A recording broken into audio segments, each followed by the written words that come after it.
ბრიუსელში ძალიან ცნობილი და პრესტიჟული დარბაზია, ბოზანი ქვია ამ დარბაზს და როგორი ის არის, იცი, აი დრესკოდი, რომ აი სმოკინგი უნდა გეცვას ისეთი, რომ რაღაც ძალიან ძვირფასი, საღამოს კაბებში ძალიან ძვირფასი, სულ ამორჩეული ხალხია ეს ნატო და რაღაცა მთელი ისენი და გაგვაფრთხილა ამ ორგანიზატორმა, რომ პირველი განყოფილება 30 წუთი და 13 წამი, მეორე განყოფილება 30 წუთი და 38 წამი. მითხარით 40 წუთი, უნდა შეამციროთ. და ეხლა გადავხედეთ დარბაზს. კიდან იცით დარბაზს ფარდებს რო აქვს ხოლმე ჭუჭრუტანა და გადავხედეთ, როგორი ხალხიზეს, იცი რომ აი ძალიან სერიოზული ხალხი და გელა ჩვენი მომღერალი მეგობარი ორივე განყოფილებაში მეგრულ სიმღერებს ჟღერის ჩელას და ვაგიორქოს ხო და ბიჭებო დღეს ვერა ვარ კარგათო და თუ შემცირებარიო მოდიო მეგრულები ამოვიღოთო და რომ მოყოლებული კახეთიდან აფხაზეთამდე ყველა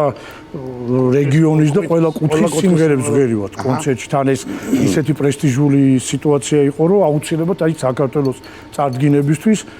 უკან მიდიოდა კადრები საქართველოს და ძალიან მაღალი დონის ისაა და ამოვიღეთ ეს ორივე მეგრული სიმღერა კიდე შევამცირეთ და პირველი განყოფილება მორჩა ახლა მეორე განყოფილება მთავრდება და ეს სერიოზული და დამჯდარი ხალხი და ესე წამოხტა ფეხზე ტაშის გრიალი ბრავოები და დაიხურა ფარ და გავხედე ამ ორგანიზატორს და მე რა ვქნათ მეთქი და გაიღება ფარ და ერთი მადლობა გადაიხადეთ კიდევ და გამოდითო და დამთავრდაო გავედით მადლობა გადაუხადეთ კიდე გამოვედი დაიხურა ფარ და არ წდება რა ეს ტაში 5-6 მოგვიწია გასვლა და შუა დარბაზში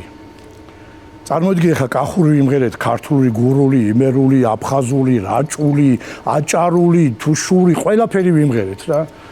და შუა დარბაზში ვიღაცა ტიპი ადგა ხელებს იქნებს გააჩუმა მთელი დარბაზი და ჩვენსკენ გამოიშვია ხელი რა არის ბიჭო ეს მთელი საქართველო იმღერე და ერთი მეგრული ვერ იმღერეთ ვერაფერი შეგიცხვა თქვენ ნამუსი ბიჭო რა არის მოვედი აქ მეგრული მიდო და მომესვინა შეგცხვა ბიჭო ამოვიყვანეთ კულისებში დავაყენეთ აქ საიდან მოხვდი ჯერ იმას ვერ რაც კი მეგრულები ვიცოდეთ ყველაფერი უმღერეთ ამ კაცს აი არ ვიცი რა მეთქი რა გავაკეთოთ მითხრა ვინ იყო ეს კაცი არის გავგეცნო მაგრამ იქ ცხოვრობდა და რაღაცა მოსაწვევი ძლივს გავჩითეო რა ძალიან კარგი ისტორია